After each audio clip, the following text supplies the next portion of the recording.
Bonsoir à toutes et bonsoir à tous, bienvenue dans ce troisième podcast audio de Foot de Lille Mag qui sera présenté en duo avec Damien Beg, moi-même et Boris Velia. Boris, bonsoir. Bonsoir Damien et bonsoir à tous. Alors avant de commencer ce podcast audio, donc on voudrait tous vous remercier de votre soutien à nos deux premiers podcasts. Ça fait énormément plaisir. On a plus de 700 vues cumulées sur nos vidéos. Donc n'hésitez pas à partager nos vidéos et surtout à vous abonner à notre chaîne YouTube et surtout activer la cloche, Boris. Activer la cloche de notification pour ne plus rater aucun de nos podcasts qui seront à venir. Alors donc sans plus attendre, on va parler du sommaire de ce podcast avec donc la deuxième journée de Régional 1 pour ce week-end. On va parler aussi du tour préliminaire de la Coupe de la Réunion. Donc, et enfin, pour terminer, un petit aparté que moi-même, Boris, nous souhaiterons vous en parler. Alors, pour cette deuxième journée de Régional 1, Boris, je te laisse présenter le programme. Il va démarrer ce samedi. Et oui, ce samedi, un certain JS Saint-Piroise Sainte-Rosiane au stade Michel Volney à 20h. Puis dimanche, toutes les rencontres se joueront à 15h45 avec US Sainte-Marienne Capricorne au stade Georges Repiquet. Match qui finalement aura lieu au stade Paul Moreau de Brapanon. Tamponnaise Marsouin au stade Kléber-Picard. Excelsior AF Saint-Louis au stade Raphaël Babé. Jeanne d'Arc Parfum au stade Lambrakis, Saint-Denis FC Trois-Bassins au stade Christol-Marivant et enfin Saint-Pauloise FC AS Sainte-Suzanne au stade Paul-Julius Bénard. Alors à noter que la rencontre Sainte-Marie-Capricorne et Saint-Denis Trois-Bassins seront délocalisées puisque les deux équipes nordistes n'ont pas de terrain. Saint-Denis va jouer sur le terrain de Saint-Leu, un terrain qu'il connaît bien parce qu'il a gagné là-bas la semaine dernière. Et oui. Et Sainte-Marie va jouer dans l'Est, au stade de Brapanon, à Paul Moreau, ce dimanche.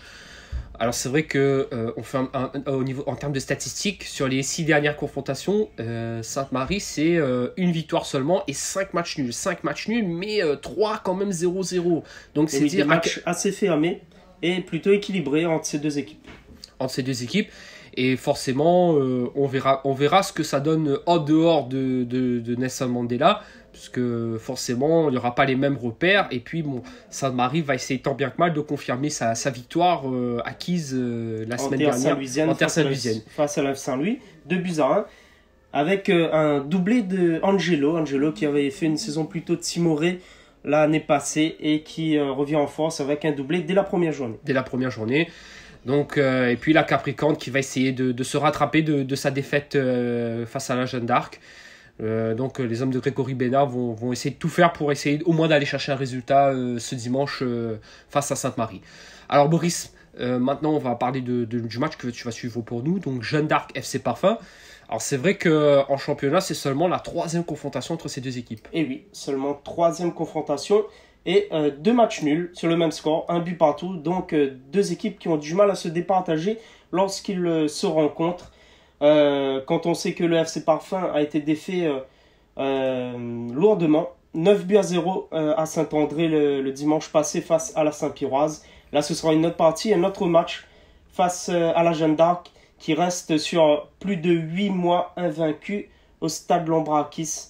Donc une vraie forteresse pour les Mauves, qui ont connu leur dernière défaite face à l'Excelsior en championnat. C'était le 25 juillet 2021. Donc, près de plus de 8 mois après leur dernière défaite en championnat. Boris, on va parler maintenant du tour préliminaire de la Coupe de la Réunion. Alors voilà, petite précision, donc le tour préliminaire, c'est uniquement les clubs de Régional 2. Attention à bien faire la différence entre la Super 2 et la Régional 2. La Super 2, c'est 3 poules de 12 et la Régional 2, c'est une poule de 11, voire 12 en fonction du cas Saint-Louisienne. Voilà, pour la petite précision.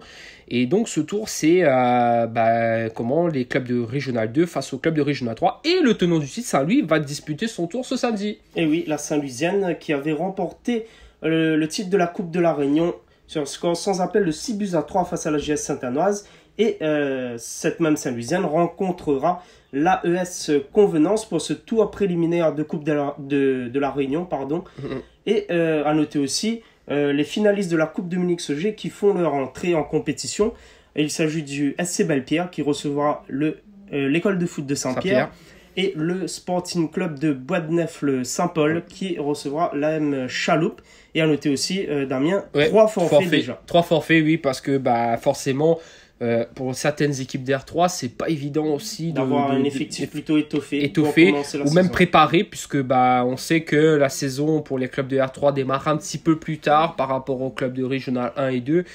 Et peut-être soit un manque de joueurs ou autre raison. Donc forcément, il y a 3 équipes qui ne disputeront pas ce match, leur match ce week-end. Il s'agit de l'ASE Plateau Caillou, la JS Montagnarde et l'Académie de football de la Possession qui qualifie du coup l'AS Plate, le CS Crète et l'Olympiakos de Saint-Louis. Ouais, l'Olympiakos de Saint-Louis, pas l'Olympiakos le Pirée de Grèce.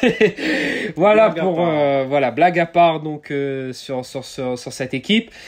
Alors, Boris, on va faire une petite aparté, comme on l'a expliqué dans le sommaire. Alors, Boris, tu as constaté avec moi que ce week-end dernier, pour la première journée, il n'y avait pas de retransmission radio. On va, évidemment, c'est une petite... on va pas compter Freedom qui avait suivi quand même le match Saint-Rosienne Excelsior, mais il n'y avait pas de multiplex, de retransmission télé, et encore moins d'images de télé. Alain Waro n'a pas fait son émission. Et oui, quand on sait que les multiplex d'Azot Radio et de Réunion Première sont suivis par des milliers et des milliers de spectateurs, de supporters de chaque équipe de Régional 1. Et quand on sait aussi que la Régional 1 s'est renforcée, puisque on est repassé à une poule unique. Une unique de 14. Une poule unique de 14, avec des équipes plus ou moins étoffées. Et c'est bien dommage de ne pas retransmettre tous ces matchs-là. Alors c'est vrai qu'on a constaté en commentaire, c'est vrai qu'on avait publié un article à ce sujet la veille du coup d'envoi de la saison. Et ça avait fait quand même un tollé. Une incompréhension, même une aberration pour certains de voir qu'il n'y a pas de retransmission, alors que c'est vrai que pas tout le monde a accès aux réseaux sociaux. On pense aux personnes à mobilité réduite, on pense aux personnes âgées, et aussi le contexte sanitaire, il y a les personnes qui n'ont pas le pass. Voilà. Bon, forcément, ça devient très compliqué ici de suivre le football local. Après, la presse l'a dit, il y a les réseaux sociaux, il y a la presse écrite. Heureusement que tout ce petit monde-là est présent pour médiatiser le football réunion. Il manque quand même cette animation. Voilà, exactement. Comme on entend Métropole avec les RMC, les différentes radios que l'on connaît au niveau national. Voilà. Et c'est dommage, parce que je pense que même dans les autres départements d'outre-mer, à Guadeloupe, Martinique, ils ont un suivi. Même Mayotte, on écoute Mayotte première, on a un multiplex sur les matchs de Régional 1 mahoraise. Donc moi je comprends pas pourquoi aujourd'hui on a ces difficultés-là. Moi, ce que je pense que toi tu es d'accord, et je pense que tout le monde est d'accord, c'est que les instances et aussi les personnes concernées, les médias, se mettent autour d'une table et trouvent une solution, parce que ce serait vraiment dommage. On ne comprend pas.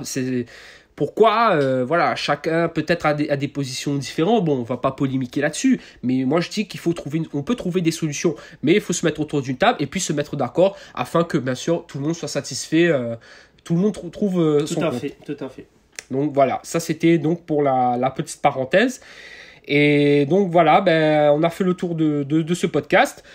Donc Boris, merci à toi pour tes analyses et voilà, ta petite touche personnelle. Donc on se retrouve lundi pour débriefer cette deuxième journée. Les résultats de la deuxième journée, les résultats de Coupe de la Réunion. Donc sur ce, on vous dit bonne soirée et nous retrouve. Bonne soirée à tous, nous retrouve.